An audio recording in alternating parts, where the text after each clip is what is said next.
Y la palabra usa bien ahí, tiene que ver con medidas. Y cuando se habla de medidas, se habla de precisión. Por eso usted tiene que tener serio cuidado y seguridad cuando usted habla la palabra. Me da miedo cuando veo personas con presunción hablando la palabra, presumiendo que lo saben, que lo dominan en velocidad. Me da miedo, porque si el mundo juzga al juez, al policía, al presidente, al doctor que hace una mala práctica, ¿quién juzgará al ministro que haga una mala praxis de la palabra de Dios?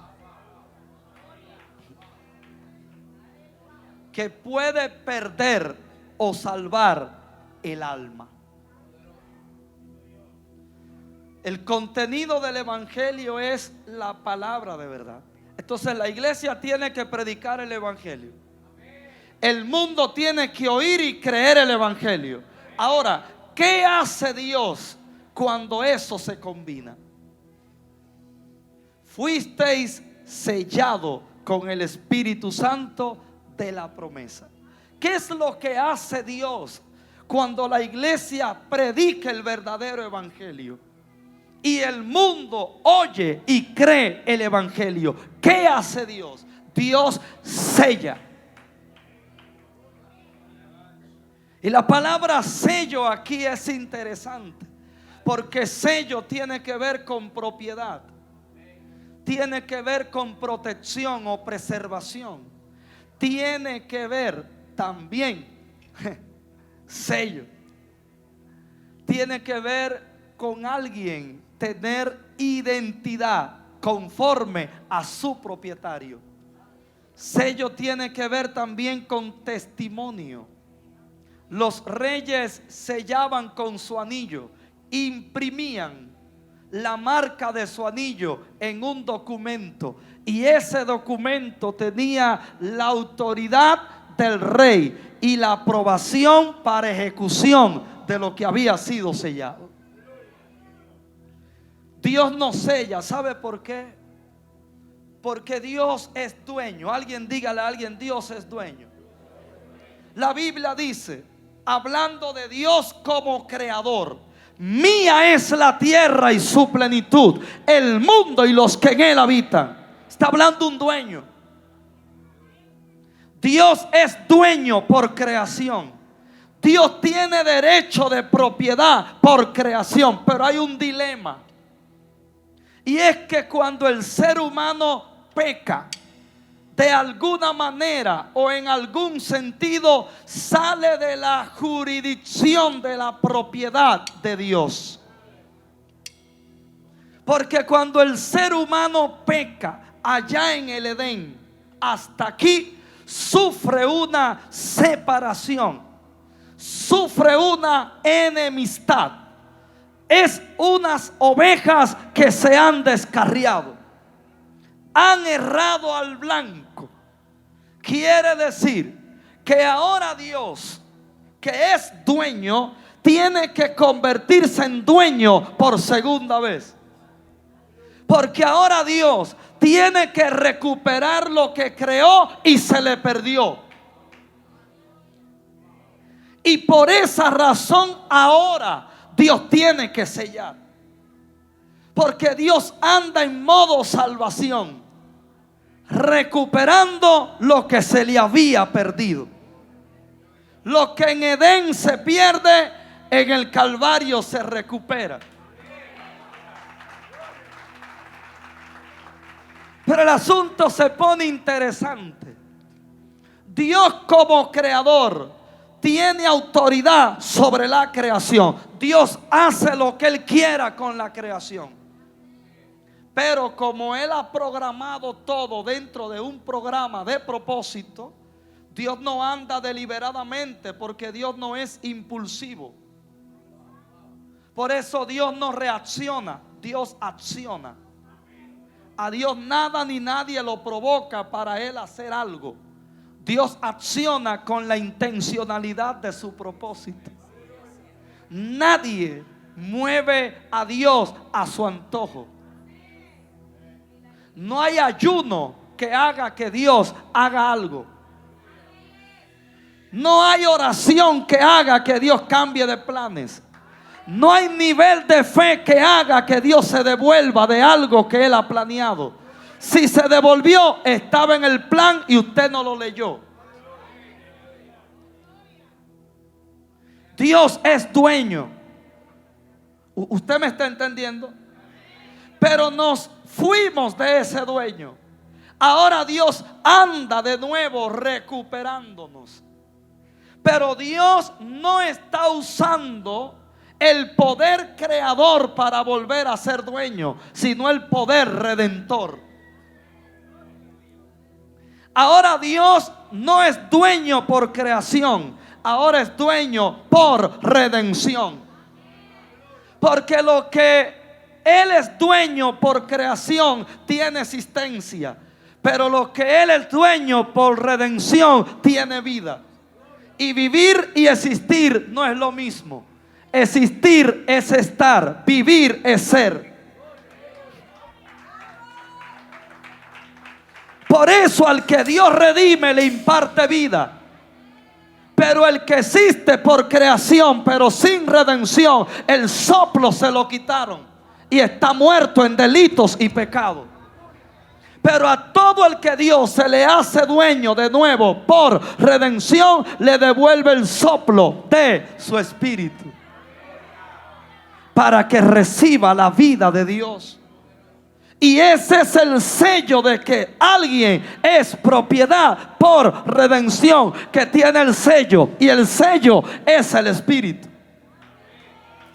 Por eso dice la Biblia en Efesios capítulo 4 verso 30: y no contristéis el Espíritu Santo, con el cual fuisteis sellados hasta el día de la redención.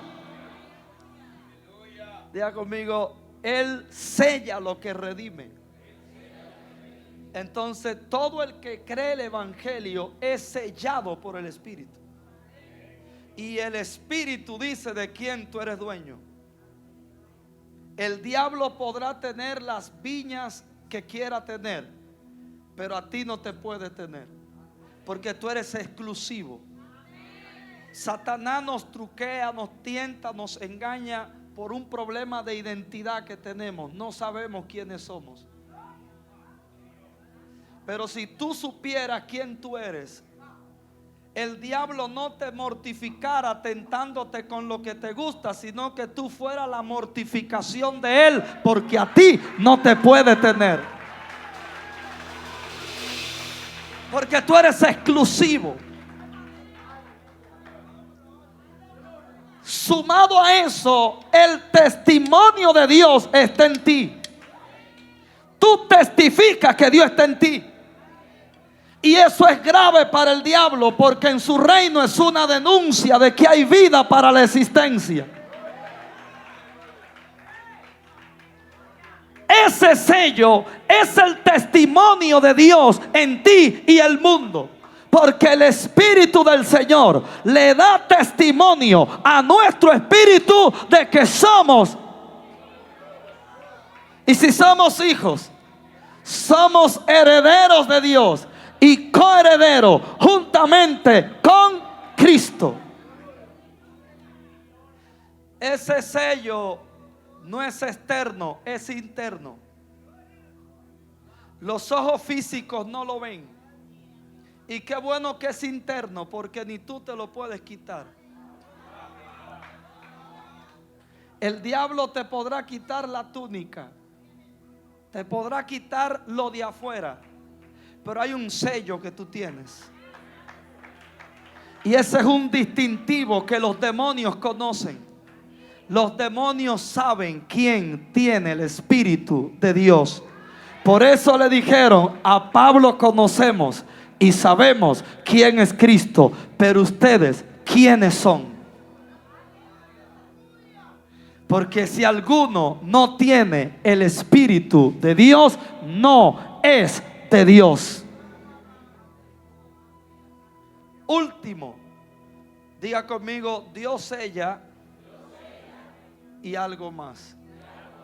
Dice el verso 14 que el Espíritu Santo es la arra de nuestra herencia hasta la posesión adquirida para alabanza de su gloria. Entonces, el Espíritu primero es sello, pero luego es arra. Diga conmigo, arra. A-R-R-A, arra. Así del sur, arra.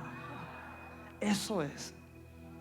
Esa palabra es poderosísima. Esa palabra en griego es arrabón, con acento en la O. Arrabón, como helado bon, arrabón. Y la historia de ese concepto es comercial. Aunque se aplicaba en la ceremonia de los compromisos de boda con el anillo, pero el uso que Pablo le da es comercial porque era el mayor uso. Por eso habla de adquisición, adquirir, una compra. Por eso dice, es la arra de nuestra herencia hasta la posesión adquirida para alabanza de su gloria. ¿Usted me está agarrando? ¿Cómo se originó la palabra arra, arrabón?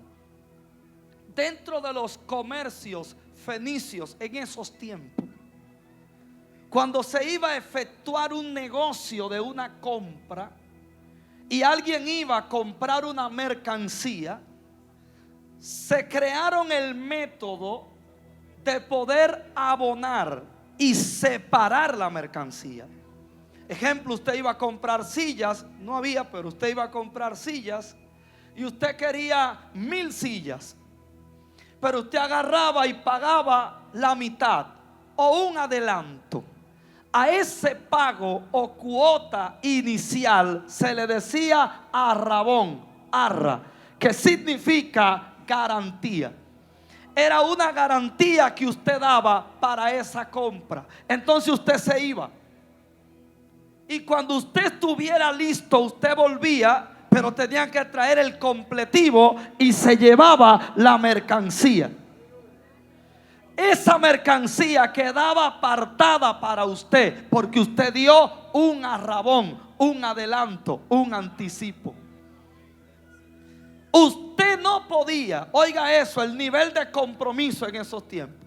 Ese arrabón te obligaba a volver a completar el pago que tú iniciaste y a llevarte la mercancía.